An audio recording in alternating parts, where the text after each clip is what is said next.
Hello everyone, thank you for tuning in to CGTN digital platform. You are watching Asian Civilization Dialogue. This is part of their architecture series. I am Dusita Saokaew and I am in Bangkok, Thailand. So for those of you who have been to Bangkok before, you may notice this beautiful structure behind me. We are at Wat Arun Temple. Now this is an iconic landmark here in Thailand. It's featured on postcards, it's featured on tourism advertisements, and even on their local currency, the 10 baht coin. Now aside from the aesthetic beauty of this place, there is also a lot of historical, cultural, spiritual and religious significance, which we will go through throughout this live stream today. Now before we begin, I do have a slight confession. I am Thai. I have lived here for 15 years. I have passed this temple countless number of times, but I've never actually been inside. So for those of you who have never been to Thailand, I guess this will be our first time exploring this beautiful temple complex together. For those of you who have been here, whatever CGTN platform that you are viewing from, whether it's Facebook, Twitter, YouTube, or even through the app, please feel free to write a comment about your experience here, or if you have any questions, please ask and I will try to answer them throughout this live stream. Now, a couple of things to note before we go in. One, the tickets are 50 baht, which is less than $2. The second important thing to note is that Thailand is 95% Buddhist country, and there are over 40,000 temples scattered within the whole country. So please be mindful of the dress code before you go into these places of worship. We've actually seen quite a few tourists being stopped because they're dressed inappropriately, so please bear that in mind. Also, we are actually doing this live stream at 1 p.m. and it's almost 40 degrees, so it's highly not recommended that you explore something this beautiful at this time. It's very, very hot. My cameraman is sweating and he's giving me a nod. So best time to view this temple is probably early in the morning or in the late afternoon.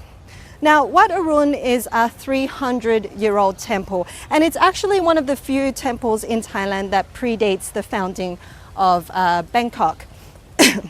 It was actually named after the Hindu god of dawn, Aruna, hence Wat Arun. Legend also has it that in the 18th century, when King Taksin actually escaped the Burmese army that took over Ayutthaya at the time, he actually stepped foot in this complex at the break of dawn. So that's another reason for its name. But ideally, the best place to visit to see this temple is either at the many restaurants on the other side of the Chao Phraya River, or even on a river cruise, when at dawn and at sunset, the mosaic tiles that decorate the central prang really lights up and illuminates with the reflection of the Chao Phraya River. So this temple is truly spectacular at dawn and at sunset. So this temple complex is divided into two sections. The first is the ordination hall, and as we go through this ordination hall, you will notice two large gatekeepers. These in Thai are called yaks or giants, and you will find this on many Thai buildings, many Thai homes where you can have lions or tigers or mythical creatures that symbolically stand guard to ward off any negative energy or evil spirits from entering the premise. So in this case, we have these two yaks here, the giants.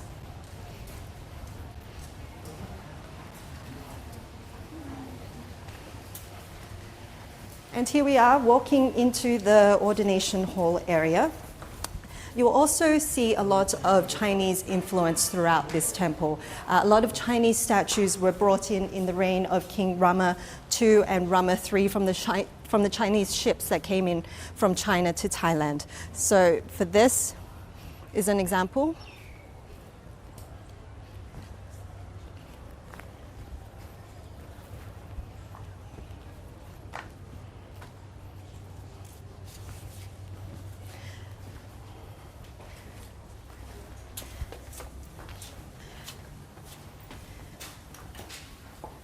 And as we make our way through the final gate, you have two rows of Buddha images on either side. Underneath these are the cremated remains of the Thai people.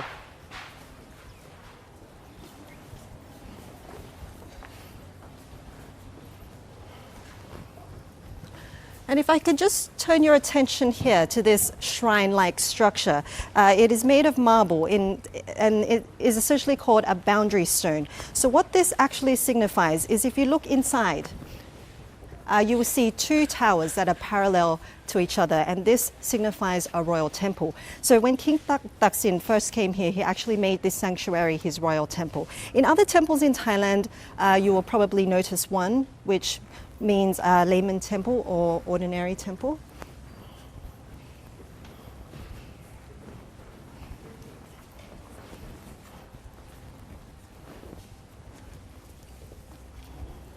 So as we go into the ordination hall itself, I will actually get my cameraman to go in.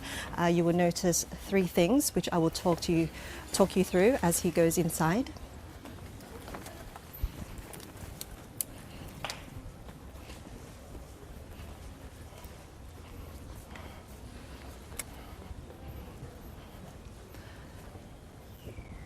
So the first thing you will notice is that for Thai Buddhists, they undergo a ritual really usually early in the morning, whereby they give monks who reside at this temple offerings and get blessed by the monks that are here. You will also notice the large Buddha image statue. Legend also has it that the remains, the ashes of King Rama II are placed in the image. And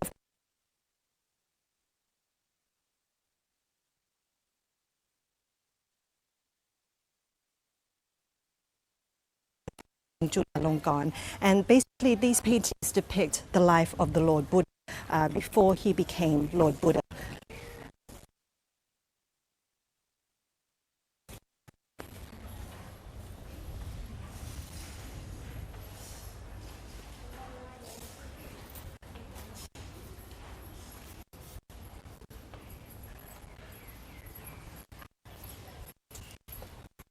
There's also a lot of beautiful Thai artistic decoration throughout this temple.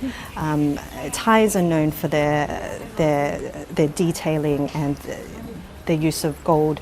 You can see mosaic mirrors that line all the way up to the ceiling. It's really quite beautiful.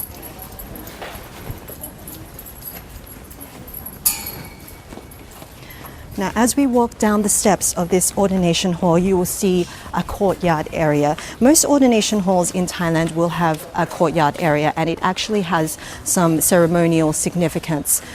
For example, if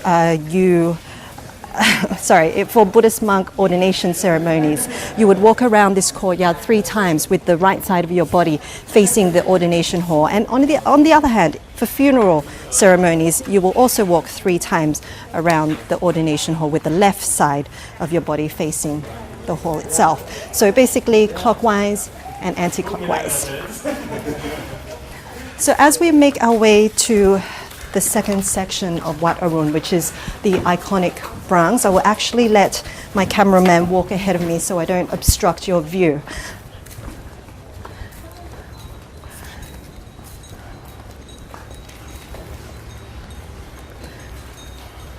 So this is actually a representation of Mount Meru, which in Buddhist cosmology or Hindu cosmology actually means the center of the universe. So this central prang is considered the center of the universe, the home of the gods.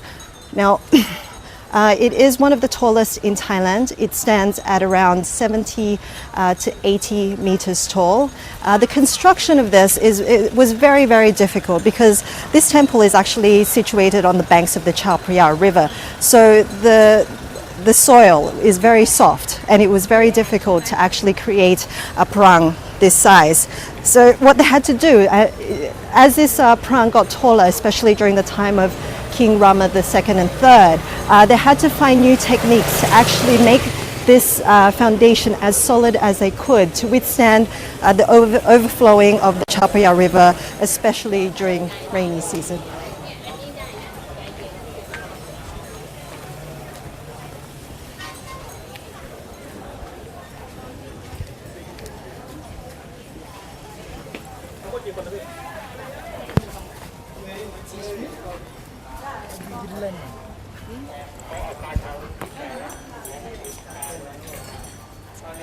It's really a truly beautiful temple when you see it with the naked eye. Now, this central prang is surrounded by 4 smaller prangs, which are also known as satellite prangs.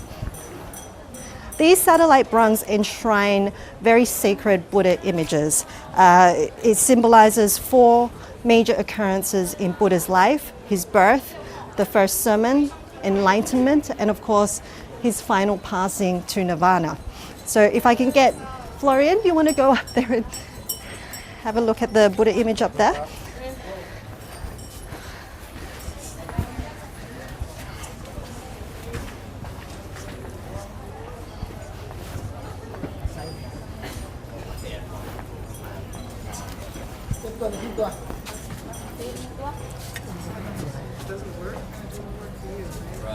So this one in particular is the birth of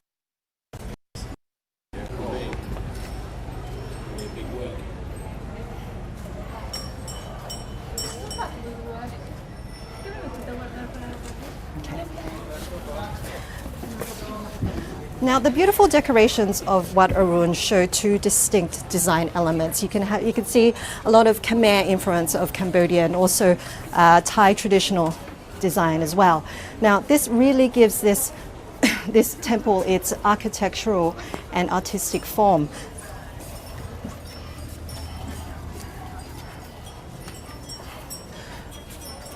Much of this is from the Chinese ships. You can see porcelain tiles from Chinese ships that came in during the reign of King Rama II and King Rama III. So these were on the ballast of the Chinese ships, and also the seashells, amazingly, have been here for over 200 years. Now, as I talk about this, I have to talk about the major restoration efforts that happened during 2013 to 2017. So basically, a lot of broken tiles were removed and replaced with newer ones and resurfaced with lime plaster, which actually drew a lot of criticism because a lot of the people thought that it made the temple seem a bit whitewashed. But the Culture Ministry actually maintained that they tried to keep this as authentic as they can. So it was a 4-year restoration effort whereby 40% of the tiles were replaced with new ones.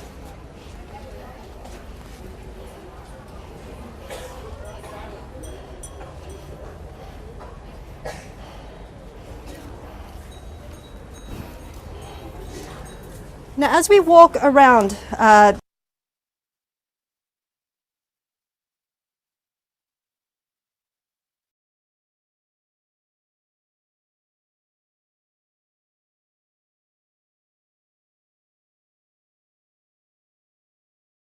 so we can see up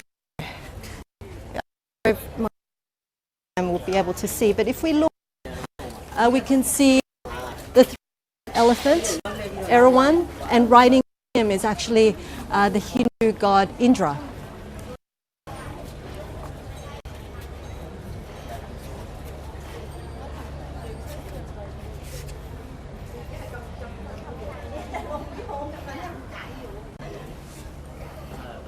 The design of this temple is also very Khmer. You can see the steep stairs, which is a typical element of Khmer design, especially in their pagodas or their prangs, just like this. And religiously, it signifies a stairway up to heaven. Now, these steps are actually closed today, but it is usually open up to the public. So you can actually walk up this central prang all the way up to the top, which we have to forego today, but we are told that it takes about 30 minutes to reach the top, and the view from up there is truly spectacular. You actually get a 360 view of Bangkok. So if you're ever in Thailand or visiting Bangkok, don't forget to mark this place on your itinerary and make sure you climb up the stairs if you're not afraid of heights, because it's truly amazing. So that kind of ends our talk for today. I hope you enjoyed watching CGTN.